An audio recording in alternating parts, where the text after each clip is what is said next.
All right. Good morning, good afternoon. Happy Monday to everybody.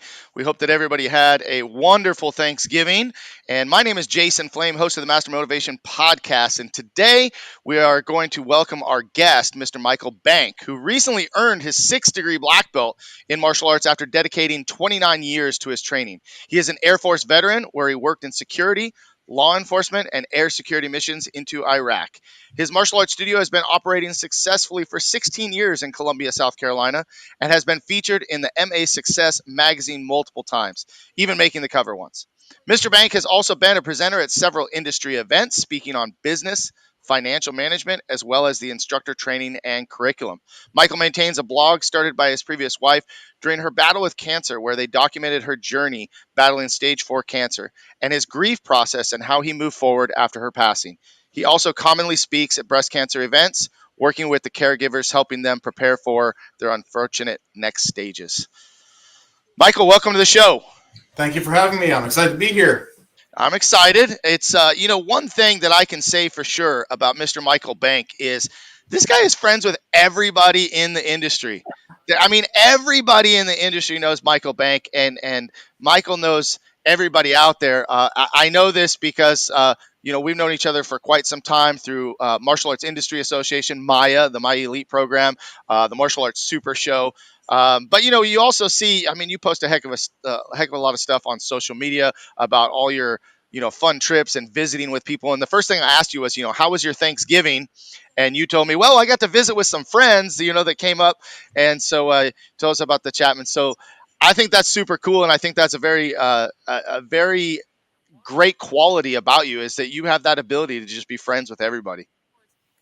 Yeah, I mean, I feel very blessed that I've gotten to meet so many amazing people. And, a long time ago, I learned a lot of the concepts of how your net worth is your network. And I really spent several years of my life trying to be deliberate about making connections, about creating relationships.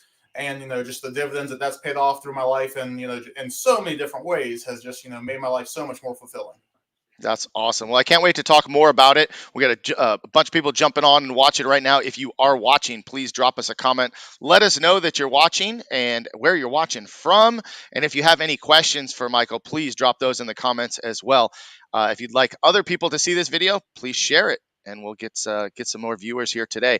So, we said that you recently earned your sixth degree black belt. Talk about that experience because that was just not too long ago, and I think it was almost by surprise, or I Yeah. don't know if that was planned. So talk about that. So I've been a few years overdue on my sixth degree. I was actually having some lower back issues for the past couple of years. That was kind of preventing me from getting involved in the training. I got some stem cells in my lower back, and I found some good alternative medicine doctors who have really been helping me out. And I'm good friends with Kiyoshi Fred De Palma, and I was out speaking at his event in California. And it was the Saturday of his event. I think I did a business talk on Friday. I was doing a Krav seminar for his guys on Saturday, and he comes up to me and says, "Mike, you've been talking about your sixth degree for way too long. Show up tomorrow morning at 7 a.m." I go, what do I need that prepared? He said, "Show up tomorrow morning at 7 a.m." I said, "Yes, sir." So he had a group of his guys that were testing out at that event. So he was gracious enough to allow me to jump in and train with those guys. The biggest downside of that was we had tickets to go see Kevin Hart's comedy special that night. And I was with a few other friends who were 6 and 7 degrees, and they decided that their gift to me for my test was going to be to keep me out as late as possible, miss every exit, drive me back. So I did that test off about 3 hours of sleep as well. Oh man, crazy, crazy. Can you share with us just the experience of what you performed or what you went through for that sixth degree test? So this was a more Kempo based test, which Kempo was my original background. So this was really cool to kind of go back into my original Kempo roots. It was at the location that the conference was at. So we were not in a martial arts school. It was actually done in a ballroom at a hotel conference center. So it wasn't as much space of the things that I like to show off to do the self defense and fighting, that kind of stuff. It was a lot more forms. I think I did more jump spin kicks in that day than I've done in 20 years. They absolutely loved doing it there. He had 9 of his guys testing for advanced degrees as well. I actually ended up partnering with his son for the majority of it and a few of the other school owners for the self-defense section. But strong foundation of basic technique. Lots of just small details were the focus on this one, not the big stuff. Versus on my previous tests, it's been everything from boxing, kickboxing, Kali, jiu-jitsu, that kind of stuff. This was much more just, hey, let's take everything and make sure it is just crisp, clean, and perfect. Wow, what an experience that must have been. Hey guys, if you're watching this live, my name is Jason Flame, and we've got Michael Bank on here. We're talking about his 6th degree black belt promotion just recently, and you said that the main focus was Kempo karate, and that was your base art. So tell me a little bit about when you started martial arts and where you started martial arts, and what your training was like as a younger Michael Bank. All right, so like many people about my age, Ninja Turtles is what made me fall in love with martial arts. And then I took like a little after school program at my school when I was like 6 or so, and absolutely loved it. But I couldn't convince my mom to put me in it. And eventually, at 10, she finally decided to put me in. One of her coworkers put me there, so I started in a break off from the old Fred Villari studios in Shaolin Kempo Karate. From the day I started, I was hooked. When I was 10 years old, I went around and told everyone I was going to be a karate teacher when I grew up. Mm, And, everyone kind of laughed at me, but said, okay, you can be whatever you want to be.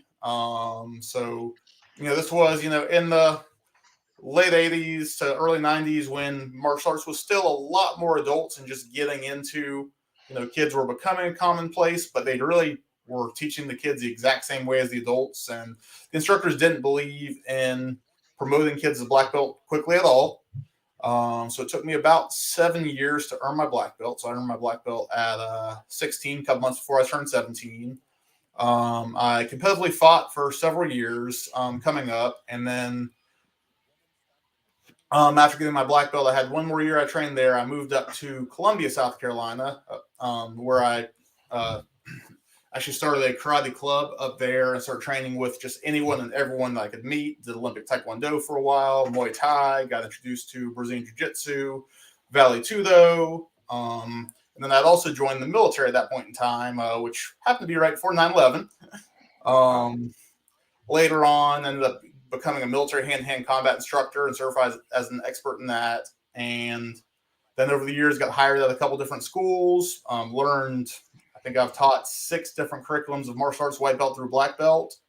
Most recent black belt was in Krav Maga, which I tested for that last year, which I know, of course, is a big passion of yours. So Yes, sir. I've been a big martial arts junkie. I've loved just going training with everything, everyone. I've definitely had many different seasons and focuses over the years in my training, but it's all been an absolute blast as a ride. Yeah, no, I mean every bit of martial arts comes with every new style comes with a new journey to travel on, right? And so much to learn. I mean, I think that's great that you've really branched out and learned other styles of martial arts, not just getting stuck in one area. Not that there's anything wrong with being dedicated to one art. I just think that sometimes we lose focus of what else is out there, and it just helps open our scope just a little bit more. I want to give a quick shout out to my mom who's watching. What's up, mom? Love you, miss you. And she wanted to ask, since you talked about Kempo karate, she's a huge Elvis Presley fan, of course.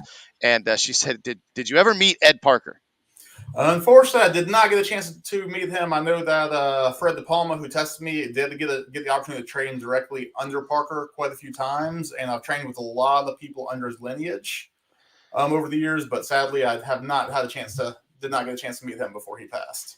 Yeah, I think I met Ed Parker Jr. a couple times at the Super Show. He was there with some different artwork and I think it was paintings that he was selling at the time. But anyway, well, I'm glad that Mom asked that question. If anybody else has any questions, we're just talking to Michael Bank about his martial arts experience. And so you said that you earned your black belt in Krav Maga last year. You mentioned it's a passion of mine. It's something I'm actually working on my 2nd degree black belt come up January 14th of 2023. I'll take my final test for 2nd degree. And man, Krav Maga has really opened up my eyes to just the reality based self defense, because I come from a traditional background of Tong Sudo, and Tong Sudo being Korean karate, was not necessarily known for its strong self defense, great kicking, lots of forms, but that self defense was somewhat lacking, at least in the curriculum that I learned coming up. So Krav Maga really helped fill some gaps. What got you into Krav Maga, and when did you start training? Why did you start training? Who did you start training with?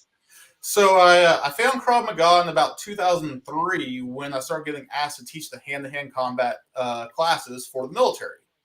They had the required curriculum that we had to teach, which was very Aikido based. And, I've had a lot of fun with Aikido. I've trained in it for several years, but it's also not a style that's known for being able to get very good very quickly at. Mm-hmm. So I started realizing that, hey, I might have 1 hour every few months to teach these guys. So I started looking at what styles I could be able to teach them enough in one seminar that they could use immediately. And, coming from that traditional Kempo background, just like come from Tang Sudo, anything like that, it's designed to be a lifestyle and not a training. So that's when, I really started looking into Krav Maga and Muay Thai as arts that are very, very simple. And I love the concept of Hick's Law within Krav of if you give someone less options, that they make a decision faster. Krav, of course, has gone into many branches. I've met your instructors, but I don't know exactly which branch they've gone into.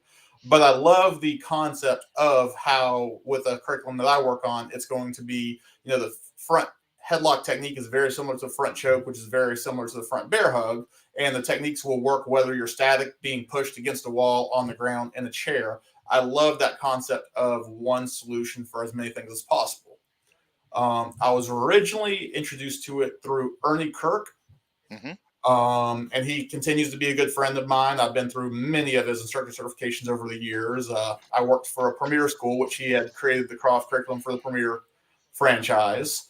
And then later on, I got involved with Bill Clark's Warrior Krav Maga system. And while I was doing that, then I got involved with another Krav system that was a break off from one of the big organizations based out of Raleigh, North Carolina. So I was bouncing around with three different organizations. I was at the point I was actually eligible for my black belt in three different organizations when my wife got diagnosed with cancer.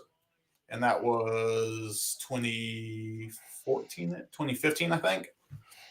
So at that point, my training just got put on hold. I still had the opportunity to go do some training seminars, continue learning stuff, but I wasn't really focused on my own progression Mm-hmm. of it. So after my wife had passed away, sadly, and I took a year to myself, traveled the world, had a chance to do martial arts around the world, trained with a lot of amazing people.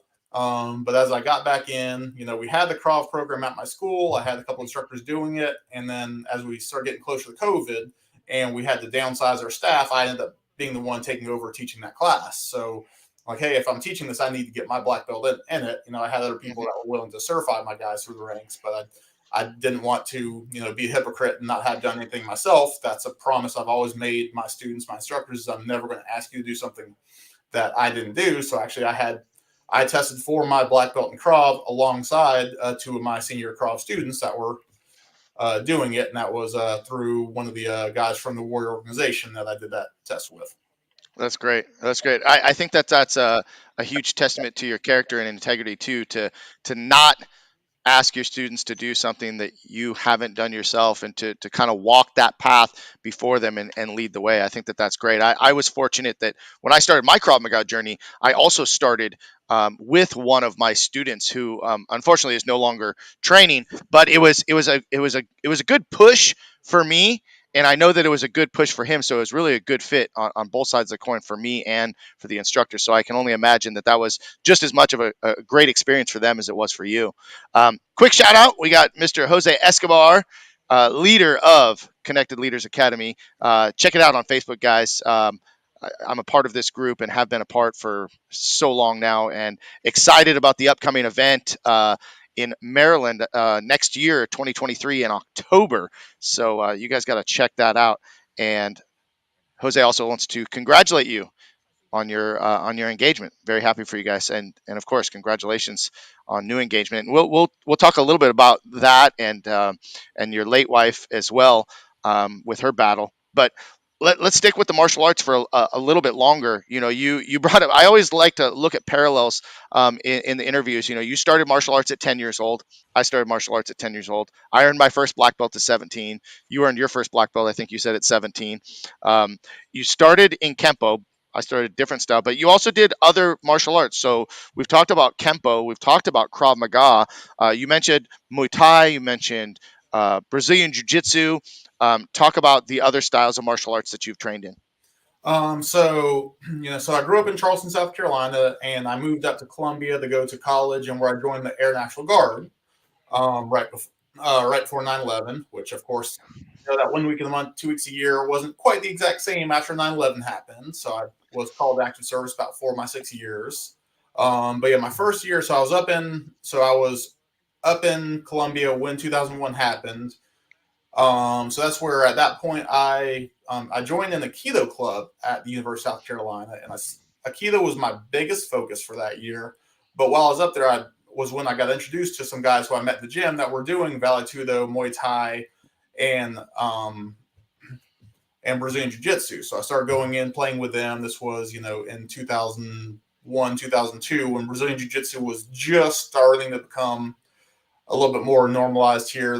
Were very few people teaching it. I had enough of a wrestling background that I was able to come in and get pretty good at it pretty quickly. And then of course, then after that year, I went off for all my military training. Came back, was activated for a while. Then I jumped into Olympic Taekwondo for a while.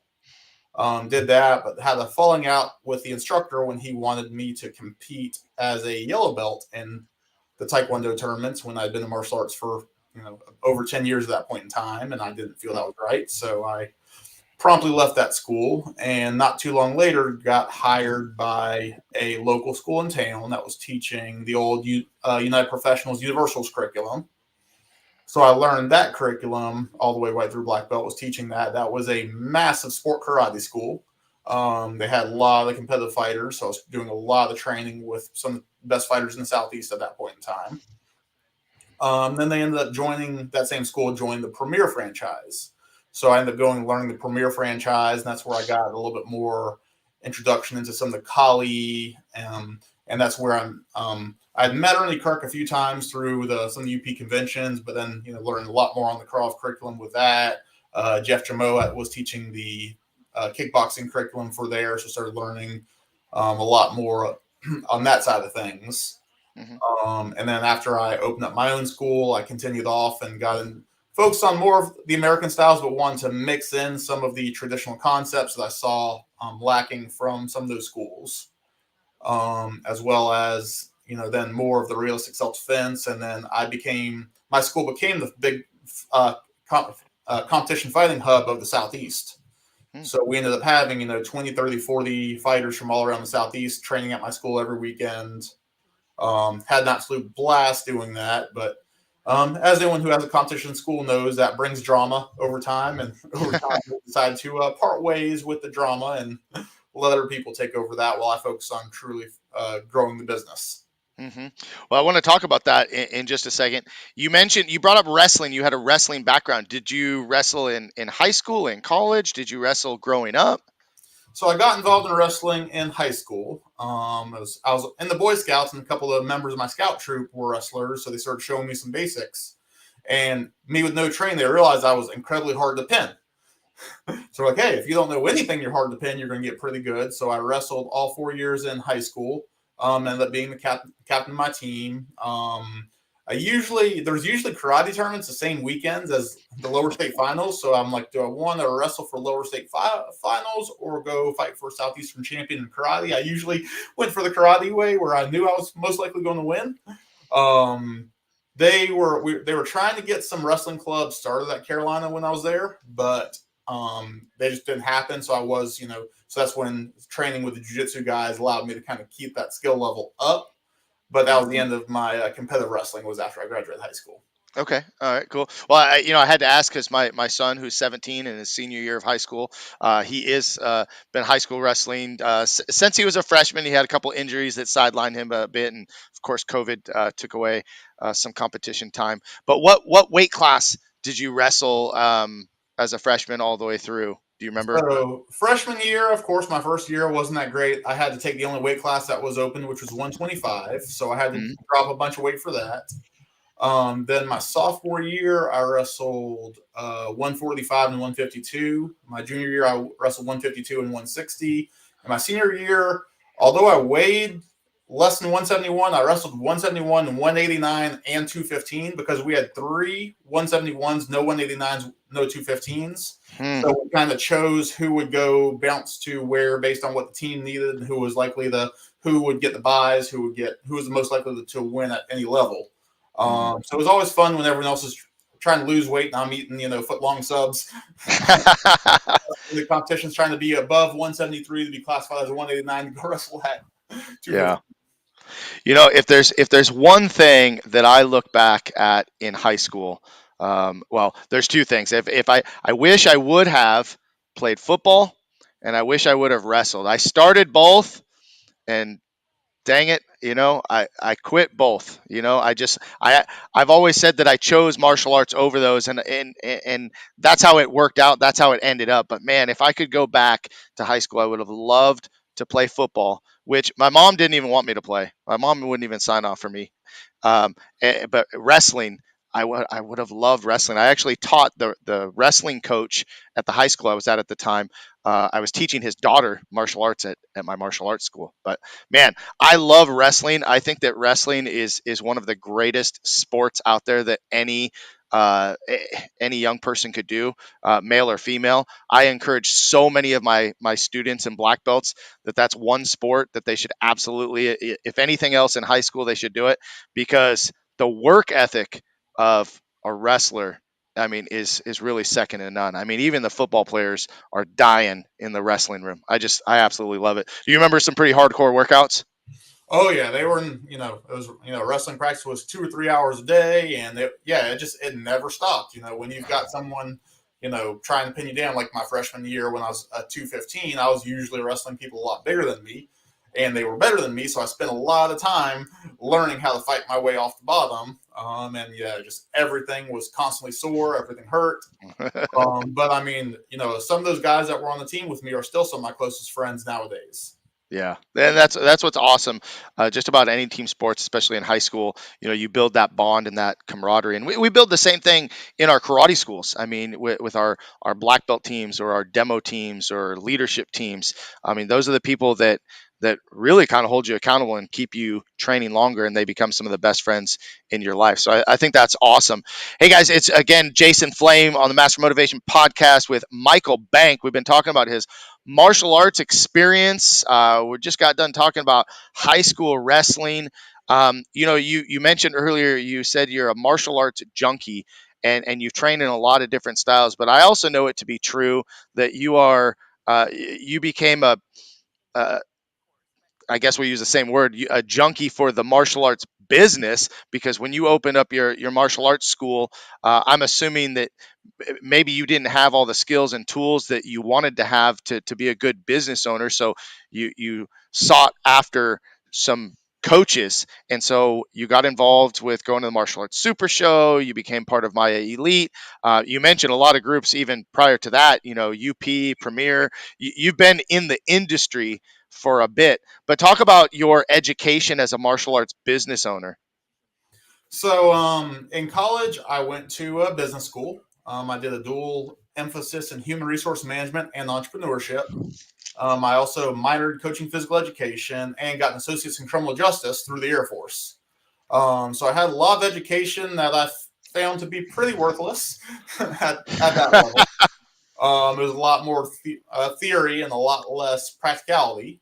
The UP / Premier school that I worked for, I'd gone through the training, but I didn't, I never fully understood it. I learned all the pieces all the processes, but they never really explained to me how they all work together, what a difference it could truly make. And it wasn't until I found Maya that the answer started making sense, and I felt like Hmm. everything was taught in a very uphard way. So, like for example, in a lot of the business scripts I originally learned, it wasn't, well, hey, if you pay in full, you save 15% or 20% or 25%. It was if you don't pay in full, you have to pay 10% more. You have to pay the 9.8% processing fee and that kind of stuff. Hmm. That just Hmm.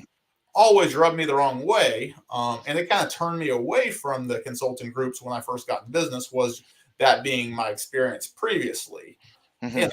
But then it was in 2010 when, I'd been reading the MA Success magazine every single month for years. And, for a long time, like any typical young guy, it's like, oh, well, they're just making this up. This isn't true. You can't get that successful with it.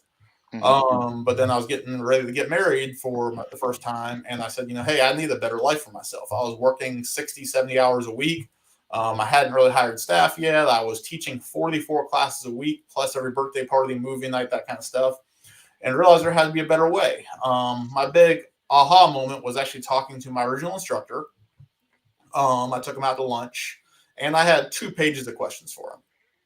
And all I remember is one question I asked him. I said, how often have you had an instructor that you felt like you could rely on, that you didn't feel like you had to be at the school every single day?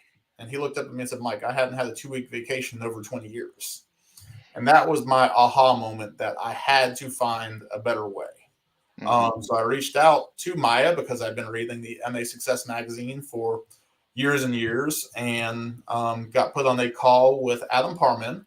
And just he really resonated with me. The way he explained everything, the way he broke everything down, it really made sense. And I loved the fact that he was only about 4 hours away.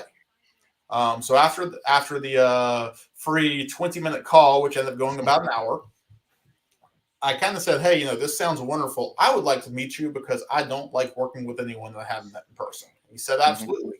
So next week I drove to Atlanta, went visited the school, and he literally opened up his QuickBooks and said, look at anything. I'm not making anything up. Here's exactly what we do. Here's exactly how we do it. And I can teach you how to do this.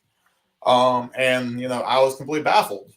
So I have a very obsessive mentality, if you can't tell from all the other things I said. So I truly became obsessed with, I can't remember what it was called at the time, but the My Edge website. I just listened to everything over and over.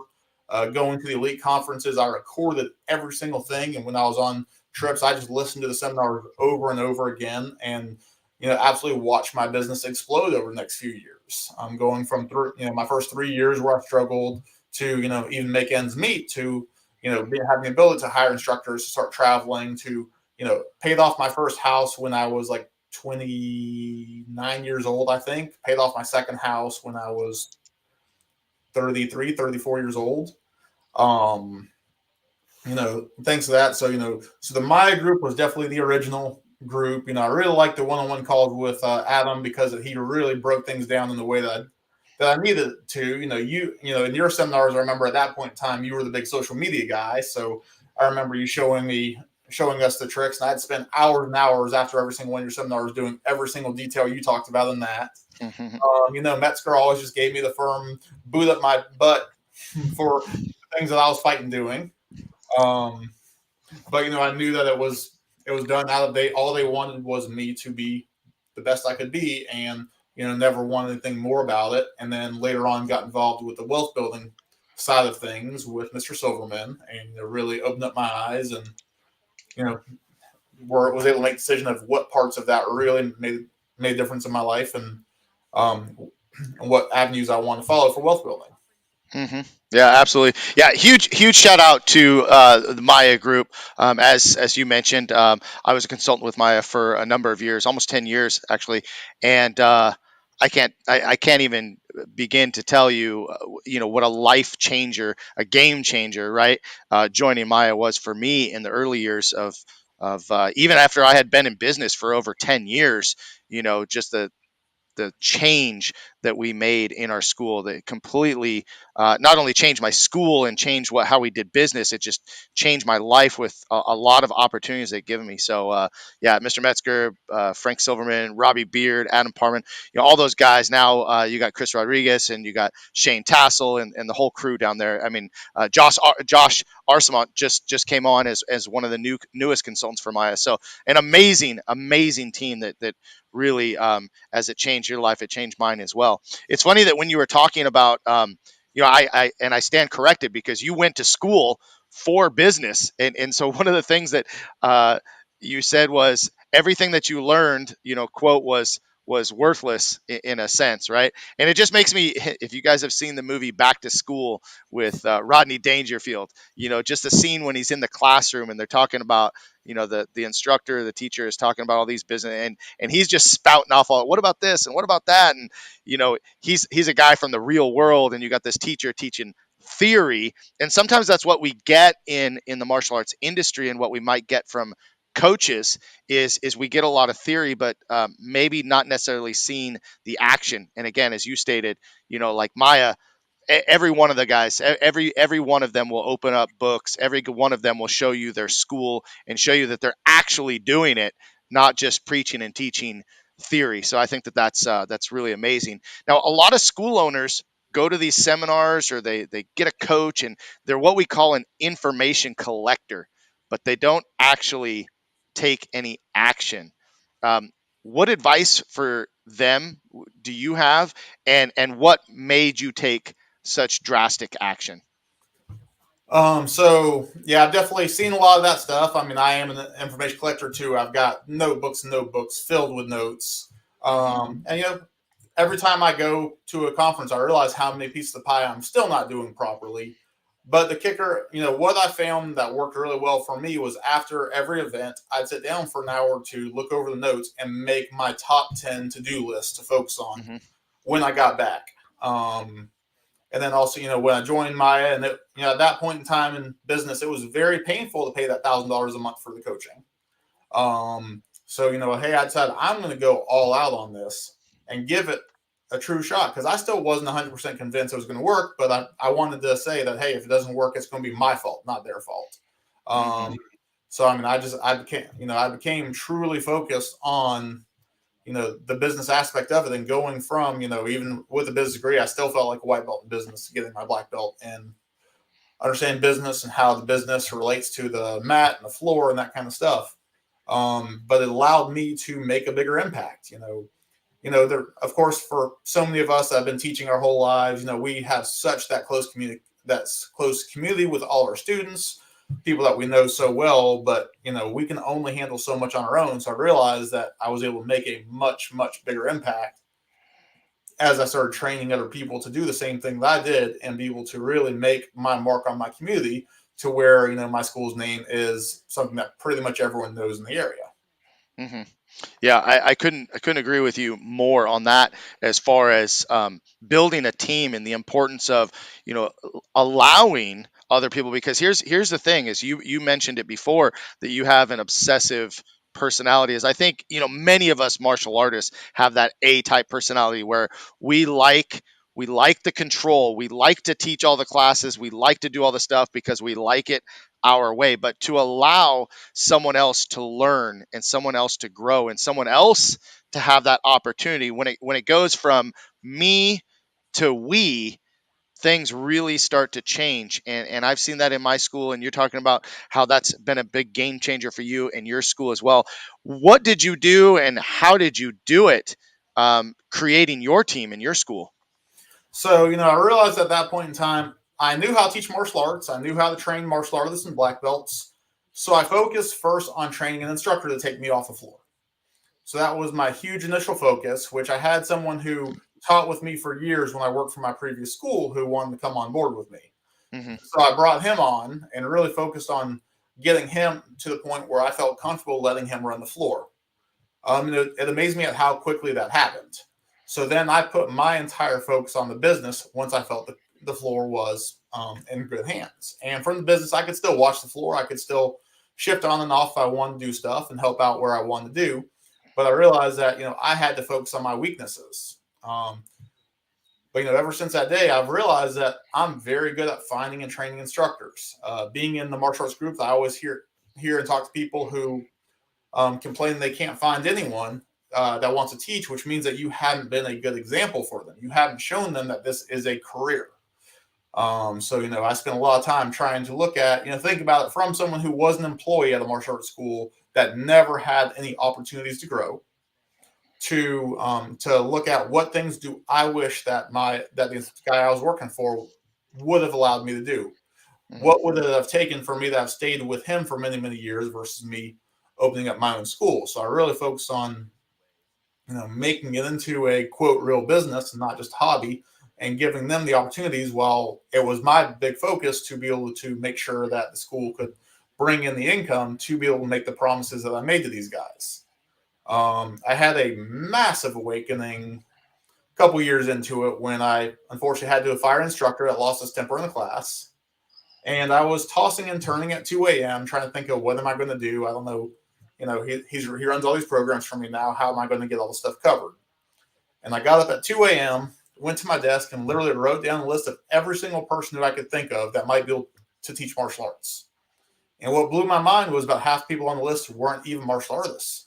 They were Hmm. people with background teaching dance, gymnastics, people who had been teachers that were just good with kids. And lo and behold, I'm a big law of attraction fan. One of the people on that list walked into the doors of my school the next day, Wow. and I hired him on the spot, and he worked for me for the next 3 or 4 years. Amazing. That's awesome. Let me ask you a question. You mentioned that the instructor that you were working for could not provide you with the opportunity that you wanted to provide your staff, or you would have worked there longer if the opportunity. Why do you think that is? Why is it that school owners struggle with that? What do you think was that instructor's biggest hangup of not providing you with the opportunity? Was it knowledge? Was it experience? Was it desire, ego? What do you think Um, held that person back? he had all the knowledge. I mean, he went to all of his conferences. He knew everything, but he was 100% focused on what was best for himself and Hmm. not for the team. That I never, I worked for him for 3 or 4 years, and I was never offered any kind of raise. I was never even given a path to earn a raise. So, like when I was talking Hmm. about understanding the business systems, the upgrades, the sales process, that kind of stuff, that was never tied in with any opportunity for my own growth as well. He paid me $8 an hour from the time I started until the time I left, and without a future path for myself. Um, although I had the business, I was working for him while I was getting my business degree and entrepreneurship degree. That wasn't really my goal. I just wanted to teach and earn a decent living while teaching because I love to do it. So as I've done this for my staff, I pay half my employees' health insurance. I have matching retirement funds. We have paid vacation. We completely close 4 weeks a year in my school. Hmm. And then my guys also get 2 weeks of their own leave as well. So, so my guys get 6 weeks of paid leave. We work a 4 day work week most weeks unless we have a special event. So I've really made it that, to be able to attract high quality people, I want to give them a high quality of life that they can look at. Hmm. Yeah. Well, I mean, once again, you just kind of pointed out the fact that when you go from me to we, it really is a game changer, and it sounds like that you figured that out very quickly. Let's give a quick shout out. Dana Abbott is watching. What's up, Dana? How are you? He says howdy. And Dana is the creator of the Action Flex series, promoted by Century Martial Arts. So check that out, guys. And Ron Sell is watching. What's up, Ron? How are you, sir? Co-creator of Spark. He's watching. Guys, let me know if you have any questions for Michael. Any I don't know. Should we turn this into a roasting? No, we don't want to do that. That'll be that fun. would that would be a fun one, right? Hey, if you Yeah. guys have any questions as you're watching here live, please just drop your comments. We've been talking with Michael Bank about his martial arts career, both as a student, as an instructor, as a business owner, and now as a team builder. Can we talk a little bit about your military service? You were in the Air Force. You went into the Air Force. Was that right out of college? So I actually joined right out of high school. I joined the Air Force National Guard. So in the National Guard, that's a 1 week in a month, 2 weeks a year. But that was right before 9/11, September 11th. At that point in time, the National Guard gets second pick of boot camp dates. So I actually hadn't gone through boot camp yet when 9/11 happened. So while they were waiting to schedule me a date, I worked for the recruiting office for a year. So help them out, help all the new people join and go through all their M processing, get them, all the introductions, get their military ID cards, get them through all their basic physicals, that kind of stuff. And then it worked out that just after the end of my freshman year of college, I was able to go through boot camp and tech school in Texas. So security forces, which is what I did, is the Air Force's version of military police, but it also doubles as the infantry. And then certain people are selected for air security as well. So I went through my training and immediately got called to active orders for the post 9/11 extra security stuff. But they used me to backfill for people who were being deployed, so that way I could still stay in college. So throughout college, I had absolutely no life. I was working 3 days a week, 3 to 4 days a week on base while taking a full of the classes, and I was also teaching some karate on the side as well.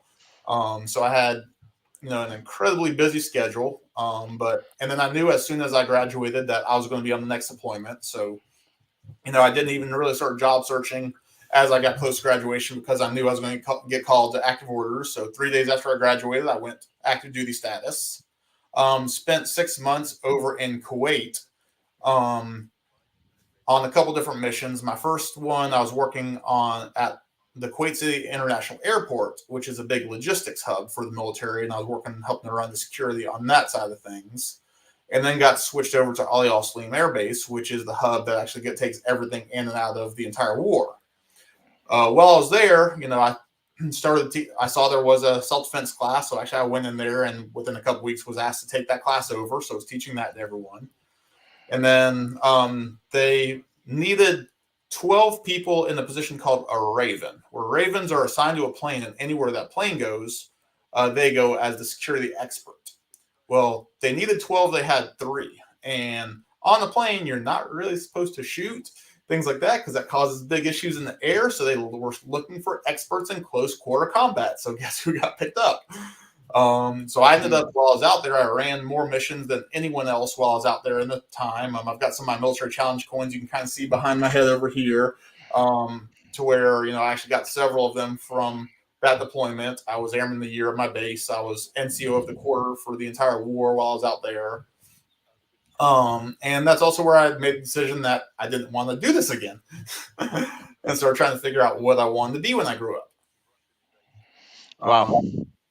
Tell us a little bit more about what air security missions. What can you give us some specifics that might give anybody a little more insight as to what your job entailed and So, what so kinds of. there are three different primary missions that we had doing that.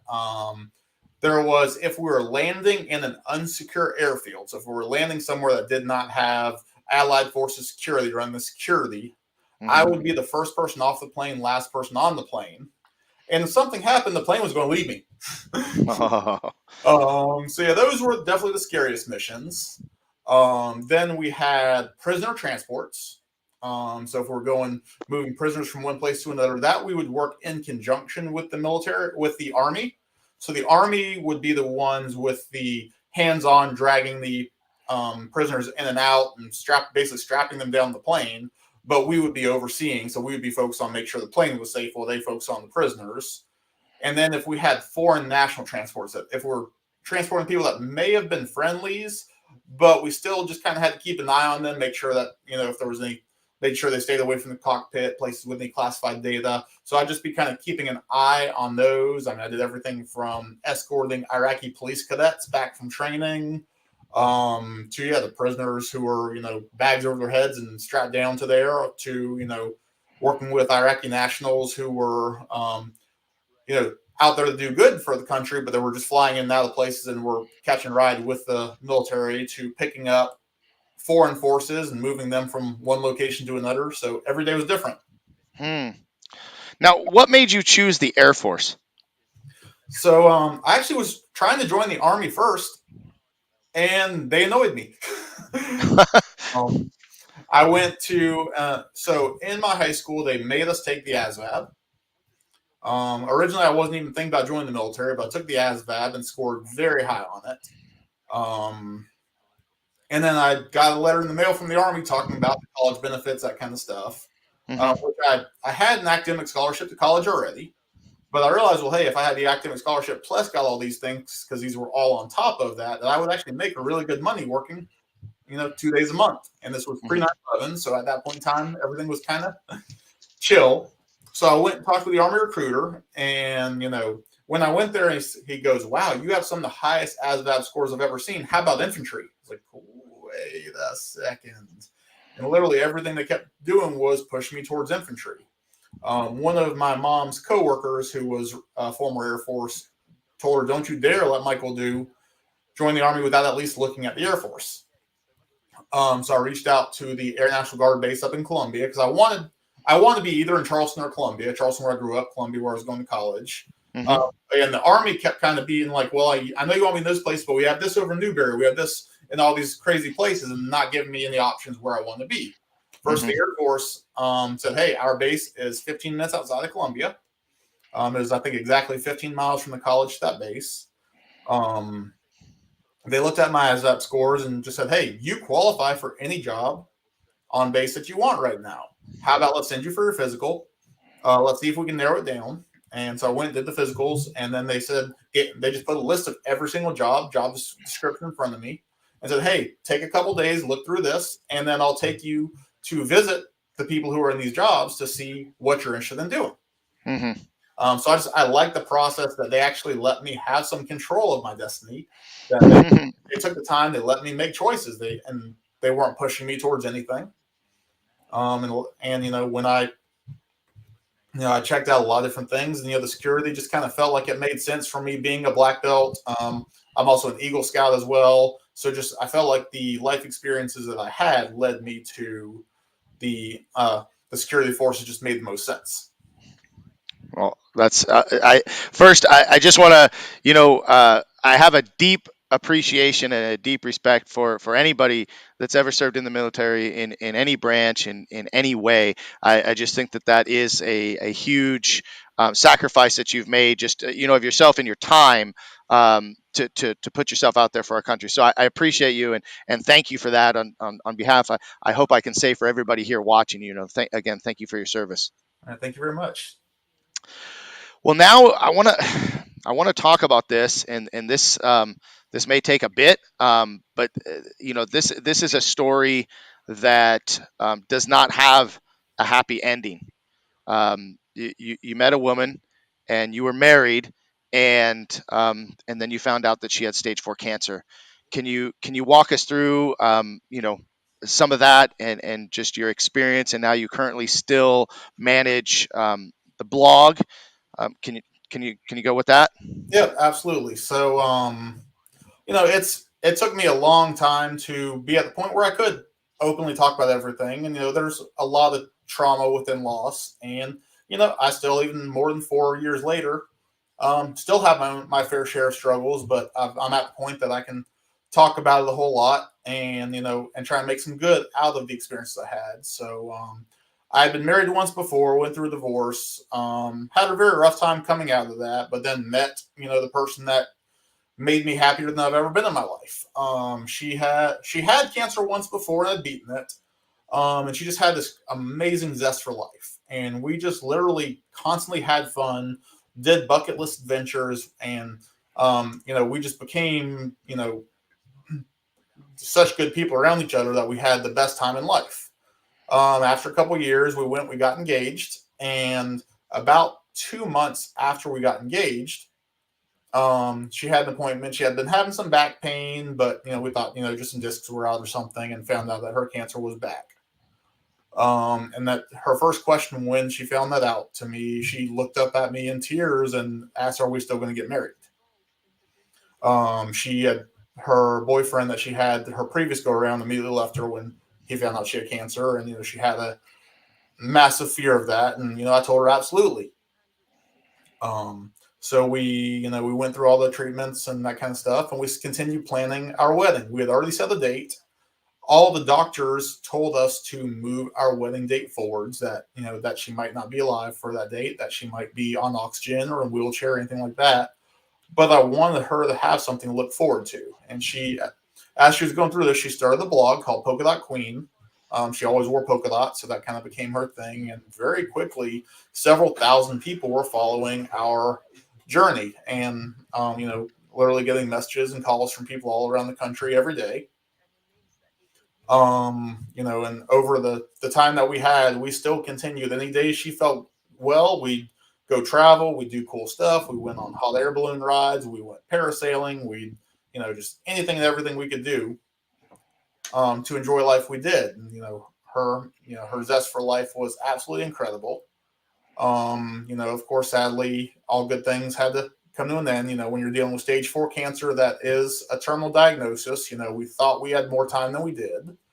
But sadly, about 6 months after we got married, it was just a couple weeks after her 30th birthday, so definitely far, far too young. She passed away in my arms. Um, Leaving a big hole in this world. I was very fortunate for the number of friends I have through the martial arts industry, through some other groups I'm connected with. I mean, still now to this day, over 4 years later, I still have people checking in on me pretty much every day. I wanted to figure out ways to give meaning to this, to do it. So that's where I got involved in several of the groups that did a lot for us. We actually had a local nonprofit take over planning our wedding for us, and fortunately, one of my friends who used to be wedding planners volunteered to work with them and help get everything planned. Got a lot of stuff donated to take the stress away from us through that. We had free vacations given to us through a group called Leslie's Week, and that's a group that I do a lot with, speaking to the husbands of people who are going through stage 4 cancer. I've actually put together a bunch of documents for them for financial planning, and realizing that so many husbands just don't know all these details of what to do. So I've spent a lot of time working with them on just getting some basic planning and know how to live their life. Once you get to that point. It's definitely a very powerful experience for me. It took me, close to 3 years before I was really able to move forward in my life after losing her.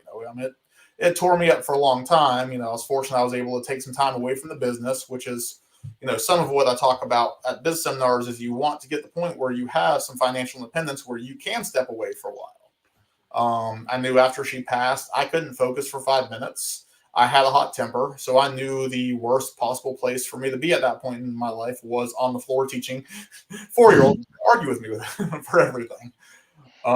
So I took that time. I traveled the world. So many wonderful people. Several people who commented here on this podcast today were people who invited me places, took me in, let me stay at their house, stay with their family. Just helped me to go through my healing process. Yeah. Well, as someone that has not dealt with that in my life, having someone that close, lose someone that close to me, what is your advice, or how would you help someone learn to cope with that loss? What was it for you that helped you cope with that loss? Well, so I'll start with the advice I give, while they're still living is it's create as many memories as you can, because after they depart this earth, the only thing we're going to have is those memories. So you want to live with no regrets. You want to make sure you tell them you love them as much as you can. You make sure you have have everything that, if you're to lose any person in your life tomorrow, that you're not going to wish you talked to them more. In our industry, we know we've lost, two very powerful members of our industry in these past few weeks, and everyone, says, "Hey, I didn't know." You know, I really try to be in a position where I always tell my friends I love them, tell them they'll have it. But going through losing a spouse, which the only thing I can imagine would be worse would be to lose a child. Um, but I mean, it completely changes who you are to the core. For so many years, my definition of myself was all around the martial arts school. And then dealing with everything with Lauren, I completely stepped away from the school pretty much for several years, and my entire definition of self got wrapped around her. So if you are in that position, you do want to make sure that you do everything for them. You spend time. If you're a parent going through this, that you need to make sure that you create relationships with your children separately as well, because you're going to be the one watching out for them. But it's really, make sure that every single second matters. After she passed, I tried a large gamut of things. I refused to take any antidepressants. I've just known too many people who have been on them and seen them change at their core, and knew it was only a band-aid that would prevent me from getting to the true core of the issues. Um, so I noticed very quickly after she passed, I was waking up at 4 a.m. on the dot every day. I'm not a morning person. I have not woken up at 4 a.m. since I got out of the Mhm. house. So with all this extra time on my hands, I was waking up at 4. I started researching Chinese medicine and found out that that was when the lung meridian gets the most energy naturally. It's called the Chinese meridian clock, and that is the systems that deal with grief and loss. So I started going to acupuncture, and actually, after about 4 or 5 weeks, I was able to start sleeping through the night again, as they balanced out through Chinese medicine and the acupuncture that lung meridian. Um, and then moving forwards, I mean, that first year is god awful. Every important day, you're constantly missing. It's you go through the entire gamut. I did grief counseling. I did hypnotherapy. Even I didn't really find much help in any of those. Mhm. Um, I did find that when I was staying busy, and for me, I always love to help people. So when I was helping people, I had the ability to take my mind off of the grief and the loss. It wasn't until about, well, actually, well, let me continue. And then when I had to deal with some lawsuits from some insurance companies and stuff, and while I was going through that, I realized I started waking up at 2 a.m. every day. So having learned from my 4 a.m. escapades, I started researching what systems get the most energy at 2 a.m., which I can't remember off the top of my head which one it was, but it was the one that dealt with anger. And I was very angry at some insurance companies that had a whole laundry list of issues, and I've written some blogs and stuff on that. And if you want to, we can discuss some of those lessons a little bit later. But it was actually going through Tony Robbins' Date with Destiny that was the biggest aha moment for me. I had lots. I did Tony Robbins UPW and had some good takeaways with that. I had lots of things that slowly built me up. But during Tony Robbins' Day with Destiny, it was the last day. It was the exercise before the exercise that puts the entire week of training together.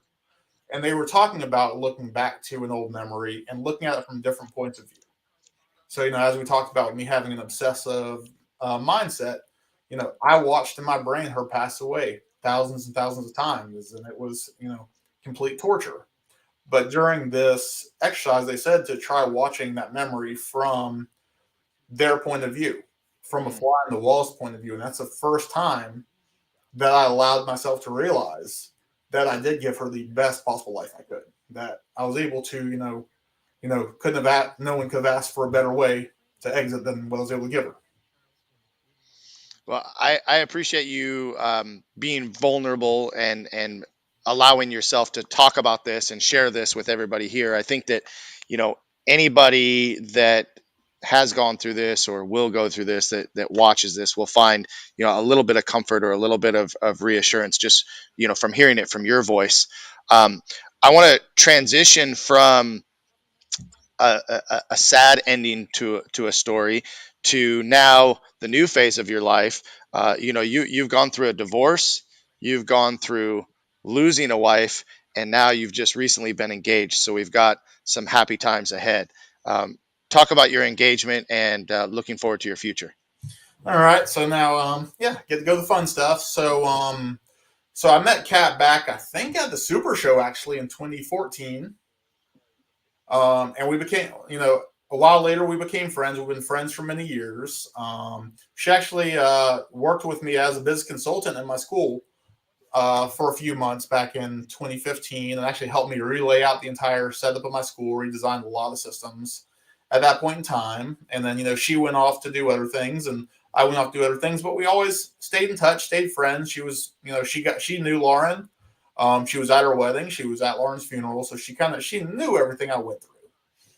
Um, and then so after Lauren passed, when I got to the point where I decided that I wanted to start dating again, I realized that it was very difficult dating people who didn't already know my story.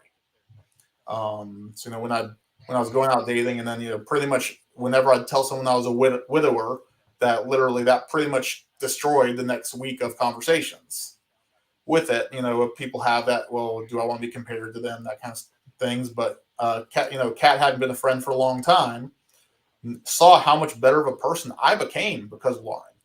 And we had many years of friendship, and that friendship just kind of naturally turned into a relationship. So last week Sunday was our 3-year anniversary of us dating.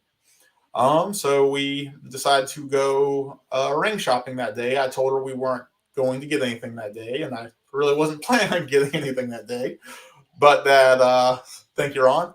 Um, but when we were at it was the third store we looked at. So I was looking at all different diamond types and ring sizes and all that kind of stuff. And she just completely got giddy over one ring. So I went and started talking turkey to the sales associate, and we went back and forth a little bit, and came out to about the price that I was expecting to pay, which I thought I was going to have to go online for, but I actually found it right there. So bought the ring on the spot there, and of course she was incredibly excited to do it. Couldn't believe it was actually happening. And we've just been on cloud nine, kind of looking forward to planning the next section of our lives.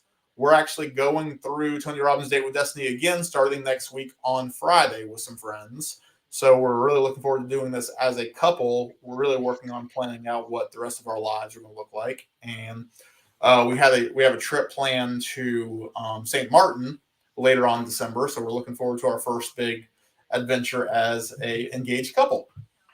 That's amazing. Well, I remember, I think when I first met you, or near when I first met you, is when you had been going through the divorce, either in the middle of it or towards the end. When I first met you, I've known you throughout the course of many years.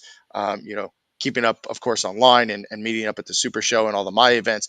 So I was aware of what was going on with Lauren, and then now seeing you happy again, I'm just, I'm proud and happy for you. I'm just excited for you, and I know a lot of your friends have posted that here today. Ron posted, and people posted on social media, all the congratulations. As I said in the very beginning of this interview, everybody knows Michael Bank. Everybody likes Michael Bank. You get along with everybody. You're just that real easygoing guy, and you just can't be any more happy for someone when good things come your way. So just once again, congratulations on that, and super happy for all of your success.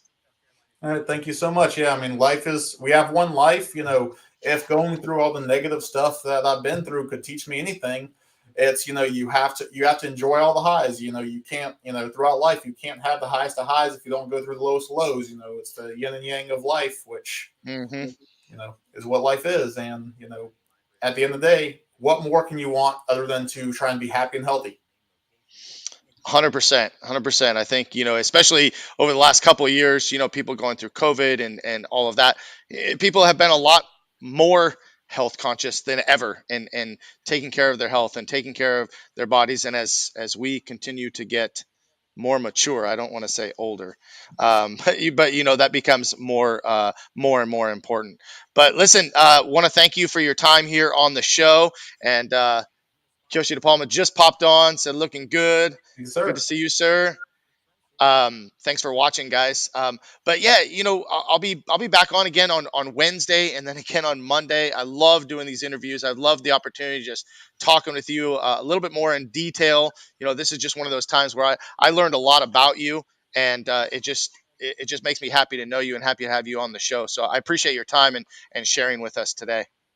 All right, look forward to our next adventure whenever we can get together again.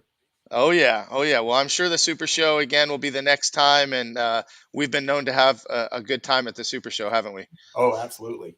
All right, guys. Well, that's it. I'm going to wrap it up here. Michael, hang out for about 60 seconds until after this video. But guys, if you enjoyed this interview, do me a favor. Please share this with your friends and family and let them watch it and learn about our good friend Michael Bank. Thank you so much. Have a great week, and we'll see you real soon.